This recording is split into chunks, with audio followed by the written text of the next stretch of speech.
გუშინ წინ ყაზახეთის დედაქალაქში გაიმართა სამშვიდობო ფორუმი, სადაც უნებლიეთ ერთმანეთს გადაეყარნენ საქართველოს პრემიერ-მინისტრი ირაკლი კობახიძე და რუსეთის ფედერაციის პრეზიდენტი ვლადიმერ პუტინი. რამაც გამოიწვია ქართულ ლიბერალურ ბაბლებში ისეთი ვნებათა ღელვა, რომ აი ფორმულა მთავარი TV პირველი და ეს NGO-ები პოსტავდნენ, რომ შეხედეთ კობახიძე პოზიორობს ვლადიმერ პუტინთან, ეტარა დავალება უნდა გადასცეს იქ რუსეთის დიქტატორმა პრემიერ-მინისტრს რაღაცა, ისეთი ფოტოები იწერებოდა და მე ხა თქვენ რეაქციას განახებთ, აი აკაცუკოს ერთ-ერთი აკაცუკოს რეაქციას, ან TikToker-ის რეაქციას ამ შეხვედრაზე რა, მაგრამ ეხა სანამ ჩვენ ამ იმაზე მიმებზე გადავალთ და ეხა მათ ჩვენ შესაბამისად უპასუხოთ, მანამდე მინდა შეგახსენოთ მეგობრებო, რომ კობახიძეს გენიალური სიტყვა, რომელიც ეხა მე მინდა თქვენ მოგასმენინოთ, სადაც ვლადიმერ პუტინს პირში, ანუ იქ რამდენ ქართველს აქ გაბედული ძალიან მაინტერესებს, რომ ადგილზე იქ სადაც კობახიძე ზის და საკუთარი სიტყვით გამოდის, არის ვლადიმერ პუტინი, სადაც პირში ეუბნება, რომ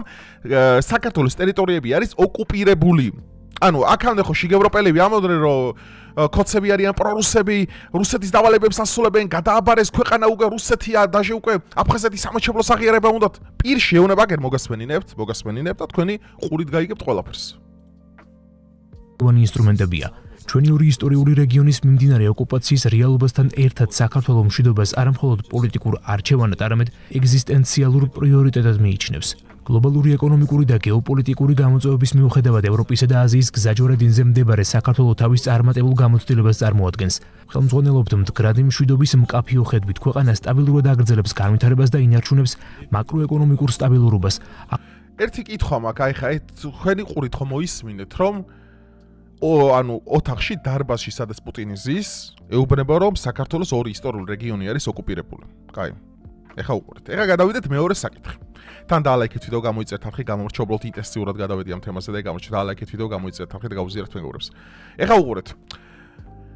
აგერ ძმაო, ეს არის როდესაც ხდება საერთაშორისო დონის შეხვედრები, რეგიონალური ფორმატები, 3+3, ანუ სხვადასხვანაირი საერთაშორისო დონის ესე თქვა გარიგებები, ხელშეკრულებები, შეხვედრები, რომელიც არის დიპლომატიური ეტიკეტის დაცვა, რომელიც მომდინარეობს 1960 წლის ამ უდიდესი დიპლომატიური ეტიკეტის კულტურის ნორმების თვალსაზრისით, რომ უნდა გეცვას მაგალითად შარვალ კოსტუმი, რომ უნდა გამოიყურებოდე ადამიანურად, რომ უნდა გქონდეს შესაბამისი დრესკოდი და მრავალი სხვა. ანუ ეხა უყურეთ რა ხდება.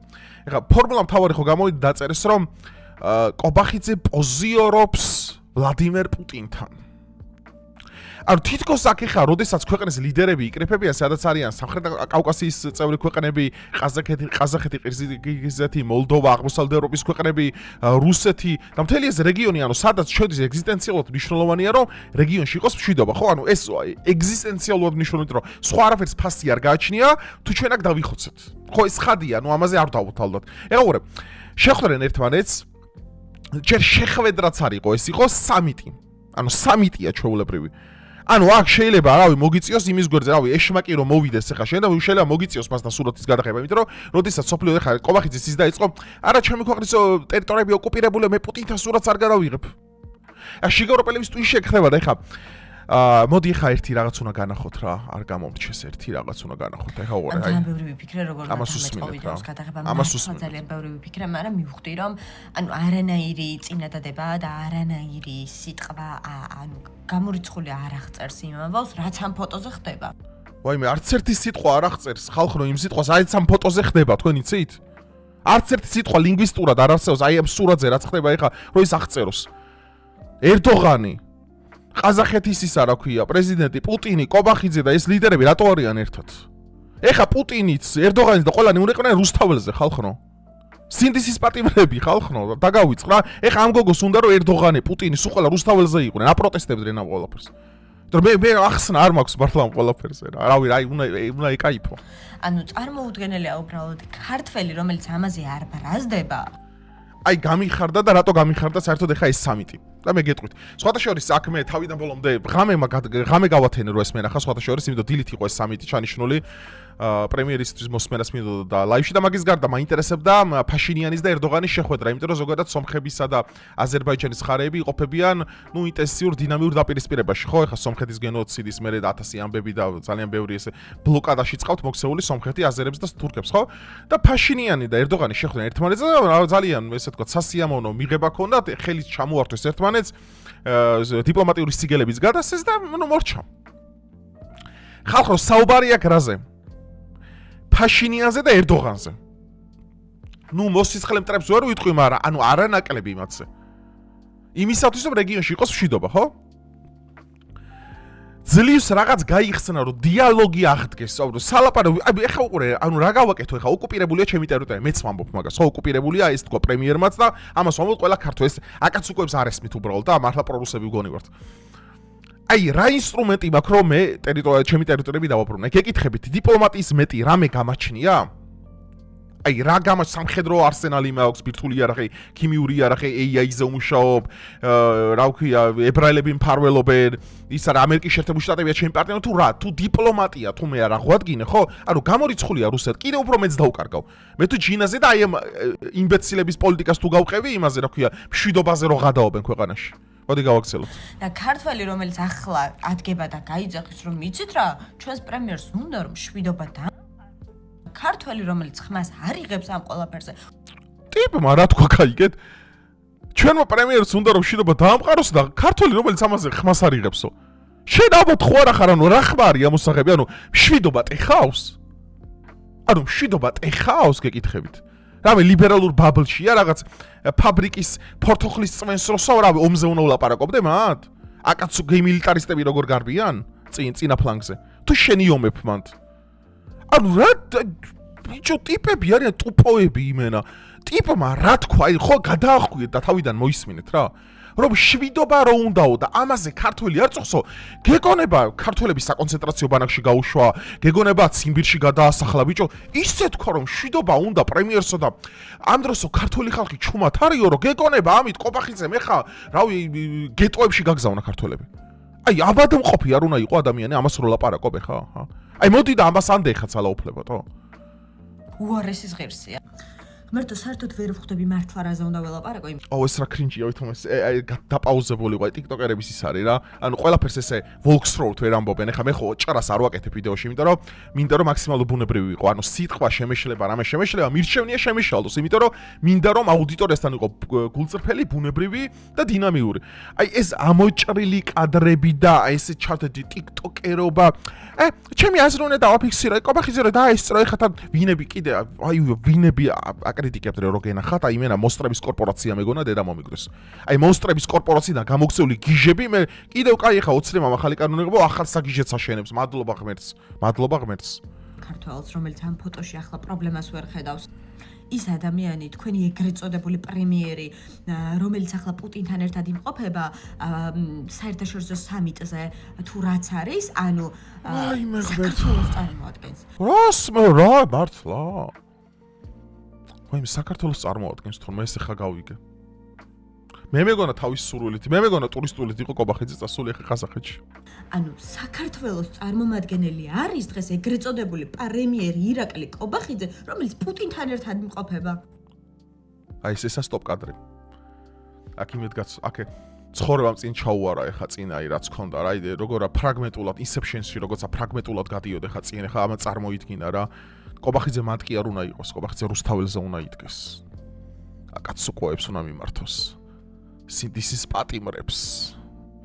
ჩვენს ეროვნულ გმირებს შეწირულ თაობას. ფუი თქვენ. ჩვენ რო ვამბობდით ამ დროის განმავლობაში, რომ რუსეთს ყოველდღიურად უფრო და უფრო ვუახლოვდებით და მართლა რა, ესე ახლოს რუსეთთან არ ყოფილვართ აი ამ სურათში რა ვართ. აი ოდნავ ეხა უყურეთ აქ როგორა განზომილებება დაყოფილი რა. ეხა უყურე ყობახიძეს და პუტინს შორის ხო არის ერთ დიაგონალი ხო არის შექმნილი რა. მოდი მარტკუთხედით წარმოვიდგინოთ 3 წინ 3 უკან რა. ეხა ერთი დიაგონალური გადაცემა უკლია რა. ან რუსეთთან ვიყავით როგორ ახლოს ხალხო იცით? აი იმას რა ქვია პუტინს გასდიოდა ვენომის სიმბიოტები რა. და ყობახიძე იცავდა ამ სიმბიოტებისგან რა, რომ ანუ ჩელიაბინსკი გადიოდა აქედან, გაიგეთ, ყობახიძეს გონ დამცავისენი გაკეთებული გაჯეტები სპაიდერმენში რა, ხო იცით? და ეხა აი ამის ტვინში, ხა ამ აკაცუკოს ტვინში რა, ეხა გონია რომ საერთაშორისო ფორუმში რომ მონაწილეობს, სადაც ვალდებული ხარ, როდესაც დელეგაცია ხდება, შესურათია გადაიღო, რომ ეს არის პრორუსობა და რუსეთის საქმეების გაკეთება. ბიჭო, პრორუსობა და რუსეთის საქმეების გაკეთება რო იყოს, აკი არ დაგიდგება ყობახიძე და პუტინი, აკი არ შენ საერთოდ ვერაფერს ვერ გაიგებდი ვერასდროს.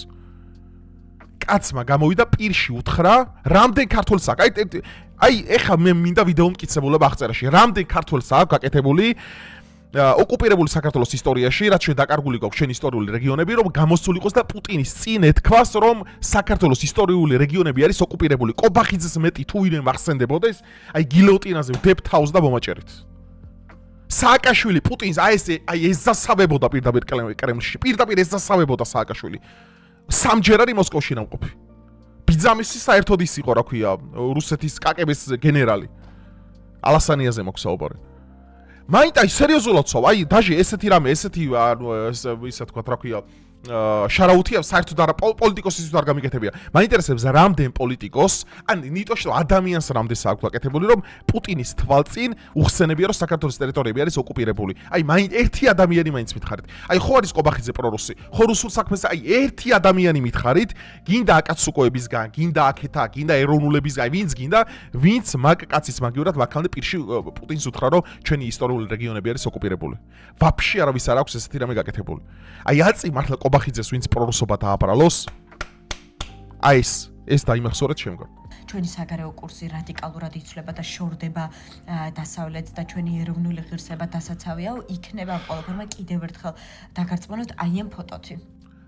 ნახე, მე რამდენი ჭრას აკეთებს, მე რამდენი ჭრას და ეს უკმაყოფილოთ. ეხა ამის ტვინში, ანუ მართლა მოხდა ეხა რა. ამის ტვინში ეხა რუსეთი იმენე შემოვიდა ჩვენში მენტალურ დონეზე, უკვე ფიზიკურ დონეზე ხო იყო რა, აი მენტალურ დონეზეა უკვე შემოსული რა რუსეთი ჩვენში რა. ან ამ სურათმა გადაწყვიტა აბსოლუტურად ყველაფერი. მე გეუბნე კობახიძე ამასთან კი არა, კობახიძე უნდა შესულიყო იმასთან, რა ქვია იმ გეი აქტივისტი ფიშერთან, ხო გერმანიის ერჩა ფიშერთან. ხო მართლა მაინტერესებს ეს ქვეყანა თქვენი არ არის? აი ეს არ უკვე როგორი ბანძი სენტიმეტრები უსმინეთ. ან თქვენი ქვეყნის ტერიტორიები არ არის ოკუპირებული? შედალოცილო ოკუპირებული რო არის, შედალოცილო და ღმერთმა გაგზარდოს ბედნიერი წარმატება. რო არის ვისთან წავიდე შვილო, ვის დაველაპარაკო მითხარი? ბრიუსელს ველაპარაკო, ჰაგას, იმას რა ქვია, ამსტერდამს, ლონდონს, შეერთებული შტატებს, ვის ველაპარაკო მითხარი? ვის? იქნება ატომური ბომბი მაქვს და მიმალავთ. ეს ხალხი გამოგონილ რეალობაში ცხოვრობს. ესენი ცხოვრობენ სხვაგან, საქართველო არ არის. ეს სხვა რეალობა არის, გეუბნებით. მულტივერსია, სპაიდერმენ მულტივერსში ცხოვრობენ. დედას ვიცავარ. ესენი არ არიან საქართველოში. ანუ თქვენს ქვეყანაში ახლა მცოცავი ოკუპაცია არ გრძელდება. თქვენი ქვეყნის ჯარისკაცები, ის ადამიანები, რომლებიც თქვენს თავისუფლებას, უსაფრთხოებას, კეთილდღეობას იცავდნენ, ამ ადამიანის სახელმწიფოს მხრიდან არ იყვნენ კი იყვნენ ოკულები, მე რა უნდა გავაკეთო ერთ ძალიან მაინტერესებს. ანუ კიდე უფრო მეტი დავხვცო? ანუ რახან რუსეთმა მოგვიკლა ჩვენ ოდესმა ჯარისკაცები, რა ძალიან სამწუხაროა. ანუ რას რიშოს რუსეთს მე არ უნდა დაველაპარაკო? გინდა ხა გავიხსენო საფრანგეთ გერმანიის ისტორია მარტო ევროპიდან რამდენია ჯარისკაცი ყავთ ერთმანეთი მოკლული ისტორიაში. და დღეს როგორ არიან ერთი ევროკავშირში არიან, ორივე დამფუძნებელია, ორივე გადაჯეჭულები არიან. ანუ რას ნიშნავს ვერ გავიგე ეს? ეგრე თურქეთთან რამდენი გვაქვს ნაომარი, ვაფშე ერდოღას ხელი არ ჩამოვართოთ. ეგრე მომღოლებთან რამდენი გვაქვს ნაომარი, მეღოლები. აი ანუ ეგრე რა უნდა გავაკეთე? იზოლაცია ესე. დიდი კედელი ამოვაშენოთ. დიდი საქართველოს აი კედელი ამოვაშენოთ. არავინ არ შემოვიდეს ამ ქვეყანაში. თან საქართველოს იყოს ერთიანი, მთლიანი, ეკონომიკურად $5,000-ზე ნაკლები ხელფასი არ იყოს საქართველოში. ამას დამატებული რომ ბანკები დიდ პროცენტებს ხალხს ეს არიზიდებოდნენ, ანუ იდეალური რეალობა მოვაწყო და ამ დროს სოფლიო გეოპოლიტიკას ერთგვარი რკინის ფარდით ჩამოვეფაროთ, ანუ რა ხდება თქვენ გონებაში, ძალიან მაინტერესებს. თქვენ რამე გსმენიათ პოლიტექნოლოგიაზე, საერთაშორისო ურთიერთობებზე, პრაგმატულ პოლიტიკაზე, რეგიონალურ პოლიტიკაზე, საერთაშორისო ორგანიზაციებზე. დღეს ამას გვერდს ვერაული შვილო. შენ კი გინდა ეხა რაღაცა იბზი, ანუ რახან ნახე ოკუპირებული აქვს პუტინ ჩვენი ტერიტორია და შენ არ უნდა ველაპარაკო, გაბუტულები უნდა ვაგინოთ, სტენსილები კედელზე უკეთოთ, პუტინ ხუილო ვიყვიროთ, რაღაცა ამით ჩვენ მოვიგებთ? აი ამით მოვიგებთ, მაგარი ტიპები ვიქნებით? გირჩივი ტრაკი ხო არ ჩავიხადო საოკუპაციო ხასთან. აი მაიგაა განსხვავება ნორმალურ ადამიანსა და ლიბერალ შორის. ეს განსხვავება რომ ეს ვერასდროს ვერ მიხვდება დიპლომატიის ენა რო არსებობს ამ ქვეყანაზე. ანუ თქვენი მებრძოლები, თქვენი მეზობლები, თქვენი მოქალაქეები, საქართველოს მოქალაქეები ახლა უკრაინაში არ იბრძვიან ისე? არა. თავისუფლებისთვის? არანაირად უკრაინაში უკრაინა ჩემი ომი არ არის. უკრაინას აქვს თავის ომი რუსეთთან. უკრაინაში ჩემი ომი არ არის. საერთოდ. მე არც აღუქოვ, არც აქამდე აღუქოვდი მაგას. ომის დაწყების დროს ხო რაღაც ბიჟუტურებში ვიყავით, მედია საინფორმაციო პროპაგანდამ ჩვენამდეც მოაღწია, რაღაცები გვეჯერა მაშინ, ბევრი რამე შემეშალა, რაზედაც ბოდიში მოვიხადე მაშინ, რომ მეგონა რომ მართლა არაფერ შუაში არ არის უკრაინა საქართველოსთან. უკრაინაში რისთვის ომობენ მე თუ უკრაინაში ადამიანი როდეს მე ვერ ხვდები საერთოდ რა ფასი აქვს მის სიკვდილს იქ. როგორ მდიდრდება ზელენსკი, როგორ დგავს CGI-ის გარშემო, რომ ვითომ პეტროვიასკაში ჩადის და საოკუპაციო ხაზთან იმყოფება. როგორ უკი უდევს ზელენსკის მარჯვენა ხელს ადმინისტრაციაში, სადაც ანტიკორუფციული შევიდა რამოდენიმე დღის წინ ოქროს უნიტაზები ედოთ. მე არ მესმის იმ რომ ბაიდენის დახმარების 30-40% როგორ ჩნდებოდა შავ ბაზარზე და როგორ იყიდებოდა, როგორ დიდრდებოდნენ უკრაინელი მაღალჩინოსნები. რატომღაც ჩემი ომი არ არის უკრაინაში, იცი? მე საერთოდ არ აღვიქვა მაგას, რომ უკრაინაში არის ჩემი ომი. უკრაინა არაფრისთვის, უკრაინელი ხალხი არაფრისთვის ყვდება ეხა საერთოდ. აი არაფრისთვის არ ყვდება. საერთოდ. ერთადერთი სარგებელი ის იქნება, რომ BlackRock-ი უფრო გამდიდრდება ომის მერე. მეტი არა ეს თქვენ ჭკუაში არსებობს რაღაცა უკრაინა ის რა ქვია კიევის აჩრდილი რაღაც ეგენი თქვენ იმ რეალობაში ეს უბრალოდ რეალობაში არ ხდება. ამერიკამ რუსეთს ისეთი სახის ლანგერით მირთმეული ის დაუდო რა ქვია შეთავაზება გაუკეთა რაზედაც რუსეთმა უარი მიიღო. რუსეთისგან უარი მიიღო ამერიკამ რომ აწი რუსეთი ოდესასაც აიღებს და მეყოლეთ ვარდივით. და მადლობა უთხრეთ ეგერ კობახიძე რომ აი ამ იმაში მონაწილეობს რომ იგივე თქვენთან არ განმეორდეს რაც განმეორდა უკრაინაში. აი მადლობა უნდა თქვათ უბრალოდ. ანუ თქვენ საერთოდ სხვა საქართველოში ცხოვრობთ რომ ამ ყველაფერზე რეაქცია არ გააქვთ? ან ვინმე ნაცნობიან ნათესავი არ ყავთ, ვისი ისტორიაც გულთან ახლოს მოგიხვდებათ ხალხო და მოისმენთ იმას მაინც როგორ წამოვიდნენ თავიანთი სახლკარებიდან? თქვენი შვილების მომავალი არ დგას კითხვის ნიშნით. თქვენი შვილების მომავალი არ დგას იმაზე. თქვენი შვილების მომავალი არ დგას ხალხო. რატო არ გამოდიხართ ქუჩაში? რატო შეხვდა პუტინს? როგორ მაინტერესებს ფსიქოანალიზის რა განხრა მე ფსიქოანალიზს კარგად ვიცნობ, მაგრამ კონკრეტულად რა ის მინდა მიკროსკოპი შეიძლება გამოვიყენო, რა ლუპა, როგორ შეიძლება მიუდგე რომ მე ამოხსნა ამათი ფსიქოანალიზი. ეს ძალიან რთული საქმეა მეგობრებო. ამაში ამას მარტო ალბათ ვერ გავართვეთ, თქვენი დახმარებას დამჭირდება უეჭველი. ისკოში ანუ რა 50 ლარად გიღირთ, რა თანამდებობად გიღირთ, რის სიჩუმის ფასად გიღირთ, ის რასაც ამ ფოტოზე ხედავთ საერთოდ. აი მე რვე კადრი მე რვე სტოპ კადრი რა. ეს უნდა მივიღო პოზ. ხოლოთ ტოლერანტობა შემილია განვიცადო და მე უბრალოდ შემილია დატირება გავუკეთო ეხა ამას. მართლა ძალიან დიდი ბოდიში ყველასთან. მიღებულია ბოდიში. იმდენი სისულელე მოვისმენე რომ ბოდიში მიღებულია. ვისაც ესეც საქართველოში გინდა ცხოვრება, მაგრამ იმედები უნდა გაგიცროთ, იმიტომ რომ ამ ქვეყნის მოსახლეობის უმეტესობას რა თქმა უნდა არ უნდა პრორუსულ სახელმწიფოში ცხოვრება. აი რატო ის რა მხელ ამბიციები აქვს ხალხო, აი მე აგერ ამდენი 1000 გამომწერი მყავს და მე არ ვლაპარაკობ ჩემი გამომწერების სახელით. იმიტომ რომ არის რაღაცები შეაშიც მეთახმებიან გამომწერები, არის რაღაცშიც არ მეთახმებიან, მაგრამ კავშირი გვაქვს, იმიტომ რომ ერთმანეთის მოსმენა შეგვიძლია და ერთმანეთის აზრს ვიგებთ, ხო? ბიჭო ეს რა მხელ ამბიციები აქვს? აი ამ TikTok ინფლუენსერ Facebook-ერებს იმერა ცხოვრებაში ბიჭო პროფესიონალურ კამერასთან შეხებაც არ ქონია, მიკროფონთან შეხება არ ქონია, განათებებთან არ ქონია შეხება, პროფესიონალურ აპარატურასთან ტელეფონს აიღებ დედააფეთქებელ და შენი თავი ინფლუენსერი გონია, აი რაღაც საზრო ბურთყუნებ აქ. გამოთაყვანებული იმისად Facebook-ზე ბოროტები რო არიან და ერთმანეთს რო აგინებენ და TikTok-ზე ლაივ, აი მაგ იმაში ქეთი ედუგუნაშვილის ლიგაში რო ხარ და შენ მე მელაპარაკები გეოპოლიტიკაზე, კაცო. აი ეგ არის უბედურება. რა მხელ ამბიციები აქვს? თურმე თელი საქართველოს სახელით ლაპარაკობენ რა. ქართველი ხალხი არ მოითმენს იმას, არ იზავს, ისეთები მოუთმენია ეხა რა. ან რა აქ მოსათმენი ვითხარი. აი და ხალხო ეს არის სრული ბულშიტი, სრული ილუსტრაცია და აი ბოლო დონის ბომჟი საზროვნება, მინდა პირდაპირ თქვა. ესე თუ გააგზელეთ ეს ამბიციები თელი საქართველოს სახელით და ქართველი ხალხი არ მოითმენს, მოდი და აი დაოკდით ძალიან გთხოვთ რა. და ღმერთი რასაც გაძლევთ, ეს არის ყველაზე გენიალური რამ. დაკმაყოფილდით იმ მინიმუმით, რასაც ღმერთი გაძლევთ. საქართველოს მეტი არაფრის უნარი არ აქვს ეხა. რომ გამოვიდეს და პრავების კაჩავება დაუწყოს იმას, რა ქვია, ყაზახეთში, იმას, რა ქვია, პუტინს. მაგის ტრაკი ნახდად არ აქვს საქართველოს ეხა. და რაც გვაქვს ძალიან კარგად მიდის, რომ რეგიონში მშვიდობა არის შენარჩუნებული, ეკონომიკური განვითარება, რომ ცხადია ChatGPT არ ვიცი, ხა ბიძინავ თუ მოისყიდა ChatGPT გროკი, DeepSeek ამბობენ, რომ საქართველოს აქვს ეკონომიკური ზრდაო. ეს არის ფაქტი. რავი, ChatGPT-ს თუ ამათი მოსყიდულია ძმაო და რა ვიცი მაშინ ხა. ამიტომ მე მაგის თქმა მინდა რა, რომ ხალხო, აი ძალიან გთხოვთ რა, სამყარო უკვე იყოფა კიდევ ერთხელ მერე ორ ნაწილად, რეგმენები და ნორმალურები. ვიყოთ რა ნორმალურები. უბრალოდ ნორმალურები ვიყოთ. თორე კრიტიკას ყველანი მიმსახურებთ, მეც მათ შორის. მაგრამ ის რომ ჩემი ასე ვთქვათ, დიალექტიკა, ლინგვისტიკა და ჩემი აქცენტები საქართველოს მძიმედ დაუჯდეს, ეს არ მინდა რომ მოხდეს. მე ვლაპარაკობ საქართველოს ეროვნული ინტერესებიდან გამომდინარე, რაც მისთვის ეგზისტენციალურად მნიშვნელოვანია. და დანარჩენი მე არ მატარდებს აქ არაფერი რა. არ ვიცი ზმაო, როგორ შეიძლება მე შევაფასო ეს ყველაფერი. ერთადერთი რაც შემიძლია ვთქვა, რომ მე ძალიან მომეწონა თავიდან ბოლომდე ეს ფორმატი, ძალიან საინტერესო იყო. საინტერესო იყო იმ მიმართულებით, რომ არა მარტო პირველად მოხდა, რომ რუსეთისა და საქართველოს ხარები ერთ სივრცეში ინტეგრირდნენ, აქ არ მოხდა ეს ვთქვათ რაღაც არაფორმალური აქ არ ყოფილა, აქ ჰენდშეიკი არ ყოფილა, ხელი შემართმევა, ან სხვა ხის სიგელების გაცემა, როგორც ეს ერდოღანმა და ფაშინიანმა გააკეთეს, რაც ჯერჯერობით პოლიტიკურად არაკორექტული იქნებოდა და ამაში შეიძლება და ორი სიტყვა გვეთხოვა კობახიძის მიმართ, მაგრამ კობახიძემ რაც გააკეთა, იყო მართლაც ყველაფერი ნორმის ფარგლებში, ყველაფერი სრული დიპლომატიური ეტიკეტით დაცული და საქართველოს ინტერესების დასაცავად.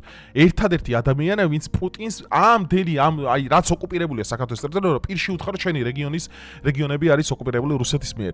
რამდენ ქართულს აქვს ეს გაკეთებული, რამდენ აკაცუკოს აქვს, აი მაინტერესებს დაწერეთ დაბლა კომენტარებში, იქნება მე არ ვიცი. და მეიჭვება ძალიან რომ არსებობდეს ადამიანი და ძალიან გთხოვთ რა ეს პრორუსობა და რუსეთი გიყვართ და რუსეთში ცხოვრობს საქართველო ამოიგდეთ ტვინიდან რა. სასაცილოები ხართ უკვე, აი ბოლო დონის ბომჟები გახდით უკვე მაგის გამო რა. ბოდიშით ესეთი საუბრის გამო, მაგრამ ესეთებს ხვანაირად ვერ დაველაპარაკები და ეს უკვე ჩემგან შეგუებული ხართ, ამიტომ მეგობრებო, დალაიქეთ ვიდეო, გამოიწერეთ არხი და რამოდენიმე დღეში ისევ დაგებრუნდებით. დროებით.